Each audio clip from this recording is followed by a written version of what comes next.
4-ші күн біз Мальдивыйда. Бүгін күшті түстік пляжға. Су өте керемет болып тұр. Бір күшті пляж тауып алдық. Бұл пляж адам өте көп, сонысымен қызық. Алдында пляжға барып едік, ешкім жоқ. Өзіміз шомылып жүріп едік. Бүгін кішкене адам көп, қызық болды. Сол. Мальдивыйде тазалықтың деңгейінің өте жоғарылығы. Бұл жерде дүкендерге аяғын шешіп кіресің. Арбуз, ананас, манго. How much? $60. Біз снорклингтен келіп, осыны сатып алдық. И, короче, анау мұхиттың примерно ана адамдар жүрді. Как не көрсетті? Ана адамдар жүрген жерге дейін бардық. И сол жерде прям балықтар прям қасында жүреді ғой. Кайф бар ғой. Кайф ғой. Қадам басылап. Прям қасына бүйтіп қолың тиіп кетеді кей балықтарға. И реально көресің. Мына чуть-чуть су кіріп кетеді. Мен қолдана алмай тұрған. Но кайф екен, күшті екен. Күшті. Біз, короче, снорклинг дегенге жатып алдық. Кәдімгідей бар ғой. Кайфына кіріп алдық. Бүгін дальше бардық. Анадан алысырақ. Ана көріп тұрсың, ана тас сияқты тұр ғой, ана ортасында. Сол жерлерде балықтар тұрады. Дальше ана жаққа дейін бардық. Балықтар кәдімгідей. Неше түрлі балық көрдік ана жерде бар ғой. Қызыл, жасыл, сары, алтын балық. Кайф бар ғой, кайф. Короче, мен екінші хоббиім тауып алдым. Ана кәдімгідей. Сонымен біздің Мальдивыйдегі бүгін соңғы күніміз. Керемет демалыс болды, жалпы керемет болды бәрі. Мальдивы туралы пост. Это видео только для нас. Мы очень рады, что мы тут были. Я надеюсь, что мы вернемся. Спасибо спонсору этого отпуска. Я надеюсь, что я загорела. Сиси.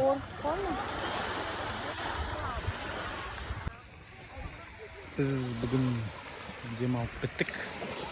Ертең Абу-Дабиге барамыз. Иә, біздің отпускымыз аяқталайын деп жатыр.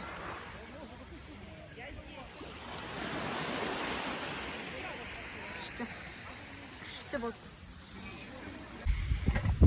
Біз пляждан қайтып бара жатырмыз. Снорклингтің заттары, ласттар. Ана Фариза озып кетті менен. Сол, Мальдивыйды қорытатын болсақ, Мальдивый қымбат. Бірінші, Мальдивый таза, және Мальдивый есте қалатындай. Өйткені бұл жерде табиғатпен біргесің, табиғатпен қалай айтса болады, табысасың деуге болады. Себебі мына жақта шегі жоқ. Мұхит, шексіз мұхит. Бұл шексіз мұхит бірнеше километрлерге, шақырымдарға созылып жатыр. Мынау Мальдивыйдың Тодо аралының табиғаты не үшін мыналарды өртеп тастады десеңдер, бұл жерде жалпы біріншіден мал жоқ, шөп жейтін. Екіншіден бұл жер бұларға керек, себебі бұлар пальма отырғызады, одан папайя алады, кокос алады, оны сатады. Сондықтан осылай шөптен құтылады, өртейді. Тағы не айтса болады, Мальдивы кейбір жерлерінде қоқыс бар, но көріп тұрғандарыңыздай. Енді қоқыс қайда жоқ, өйткені адам барған жерде міндетті түрде қоқыс болады. Сондықтан бұл әзірге бүкіл әлемде бар проблема, және бүкіл әлемді алаңдататын проблема. Сол, жалпы айтпағым, міне мұхит шексіз, мұхиттың шегі жоқ. Дүние жүзі бойынша қателеспесем үлкендігі жағынан 3-ші мұхит, бірінші Тынық, екінші Атлант, өздеріңіз білетіндей. Сол, тағы айтуға болады. Бұл жерде әйелдер көшеде аз жүреді, местный әйелдер, локал адамдар. Себебі бұл ел ислам мемлекеті. Ислам мемлекетінің көбінде әйелдер үйде отырады, далаға шықпайды, көшеге шықпайды. Және киім киініп жүреді, оранып жүреді. Ер азаматтар көбі, жалпы барлығы намаз оқиды. Себебі жұма намазда орын болған жоқ.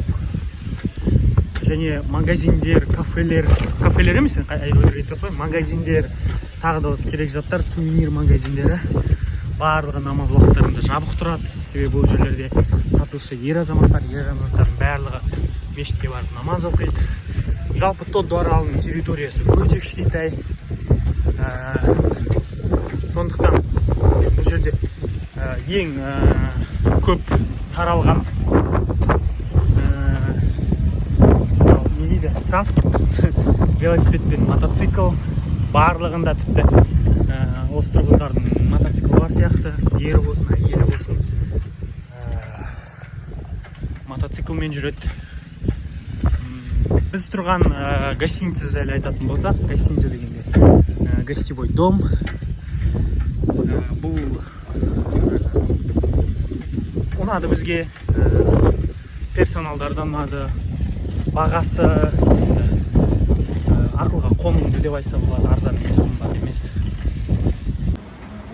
Міне мынандай балықты қазір жоқ қыламыз.